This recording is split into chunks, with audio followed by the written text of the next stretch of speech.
हरियाणा जो देश में विकास में सबसे आगे था, आज वो हरियाणा बेरोजगारी में, अपराध में, नशे में, किसान मजदूर पे अत्याचार में देश में नंबर 1 पे पहुंच गया है। और हरियाणा में परिवर्तन तय है। लोकसभा चुनाव में भी कांग्रेस का बेहतरीन प्रदर्शन रहेगा, विधानसभा चुनाव में भी बड़े बहुमत से कांग्रेस पार्टी की सरकार बनेगी। लगातार इस तरीके से जंगल राज हरियाणा के अंदर दिखाई दे रहा है। 10 साल की इस खट्टर सरकार के कार्यकाल के बाद आज स्थिति ये है, भारत सरकार के आंकड़ों के अनुसार, इस बजट सत्र में जो आंकड़े आए उनके अनुसार अपहरण, डकैती, फिरौती में देश में हरियाणा नंबर 1 और हत्या दर में देश में हरियाणा नंबर 2 पहुंच गया।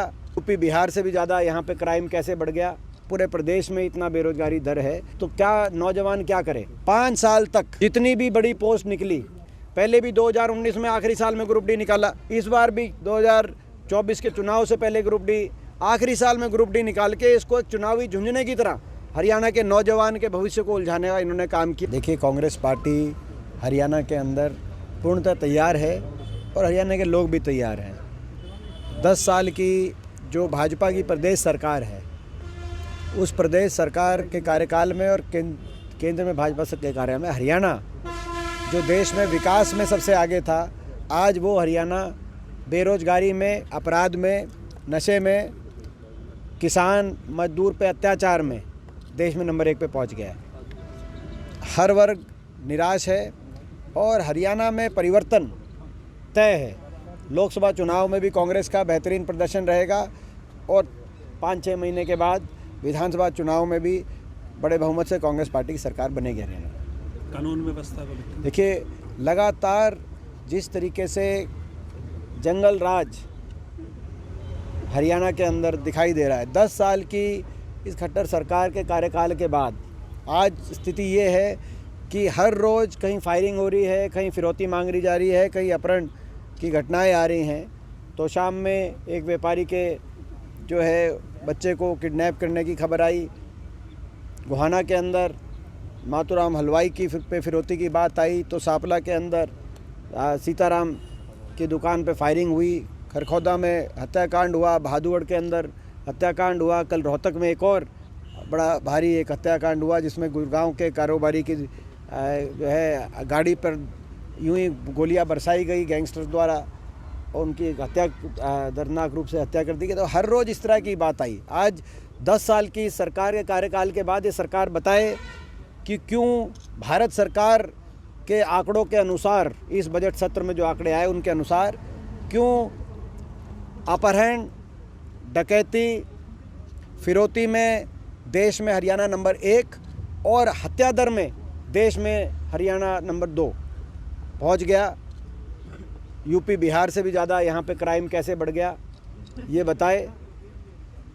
और दूसरी तरफ बेरोजगारी का तो आपको पता ही है। आलम ये है कि आज अखबार में पढ़ रहा था, ये जो बड़े बड़े दावे किए जा रहे हैं, उन दावों की पोल इस चीज़ में खुलती है कि अम्बाला में 12 पीएन पद की पोस्ट निकाली गई कोर्ट द्वारा। उन 12 के लिए 9000 बच्चों ने आवेदन किया, जिसमें बीटेक, एमएससी जो है, एमटेक, पीएचडी, हर क्वालिफ़िकेशन के बच्चे। मतलब ये जो है जिस तरीके से देश में सबसे ज़्यादा हरियाणा में बढ़ रहा है बेरोजगारी दर, हरियाणा में पहुंच गया बेरोजगारी दर, वो आपके सामने है। जो हम कह रहे थे, भारत सरकार ने भी संसद में भी जवाब देके कहा था, मोदी सरकार ने, कि खट्टर सरकार में सबसे ज़्यादा बेरोजगारी होगी हरियाणा। लेकिन ये बड़े बड़े ये जो है विधानसभा में खड़े होकर बड़ी बड़ी बात कहते हैं। ये अम्बाला के अंदर एक उदाहरण मैंने दिया, ये तो कल का उदाहरण है, मगर पूरे प्रदेश में इतना बेरोजगारी दर है तो क्या नौजवान क्या करे।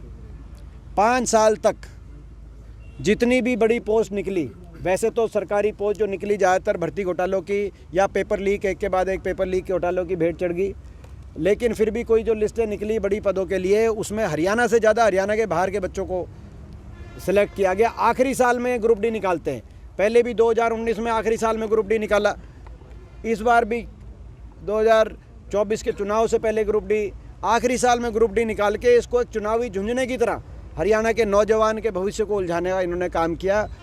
इनको हरियाणा के नौजवान के भविष्य की कोई चिंता नहीं। धरना चल रहा है, युवा जो बैठे हैं कि कम नंबर वाले हैं वो सिलेक्ट कर दिए। ये आपने देखा, जो गड़बड़ी को ये देखा ग्रुप सी के अंदर कितना बड़ा ये मामला सामने आया जी।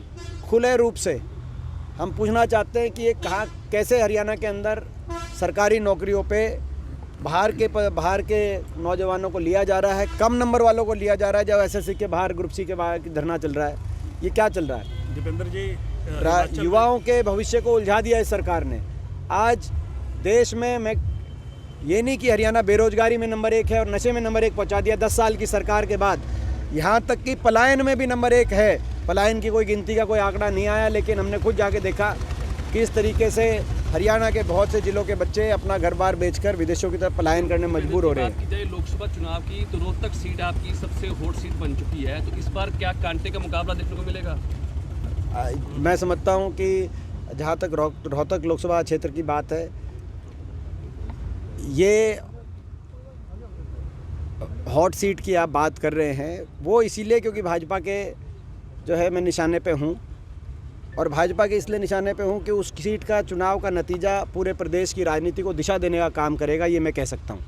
और यही बात है पिछले, मगर वहाँ पर रोहतक लोकसभा क्षेत्र से निश्चित तौर से मुझे पूरा विश्वास है लोगों का आशीर्वाद मिलेगा, क्योंकि लोगों ने देखा है।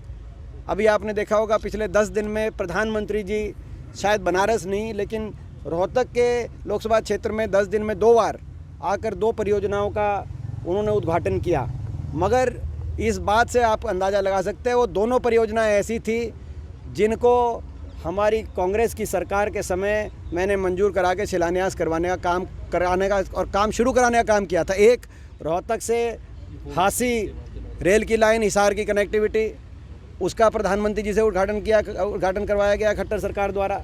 वो हमारे समय की शुरू खड़गे जी ने फाउंडेशन रख के उस पर काम शुरू कराया था। और दूसरा देवरखाना में आयुर्वेदिक अस्पताल, वो तो 70% बिल्डिंग भी बन गई थी हमारे समय। तो 10 साल के कार्यकाल के बाद इनके पास पूरे प्रदेश में एक भी अपनी कोई ऐसी परियोजना नहीं थी जिनका शिलान्यास इन्होंने किया हो, जिस पे काम इस सरकार में शुरू किया गया हो, जो पूरी हो गई हो।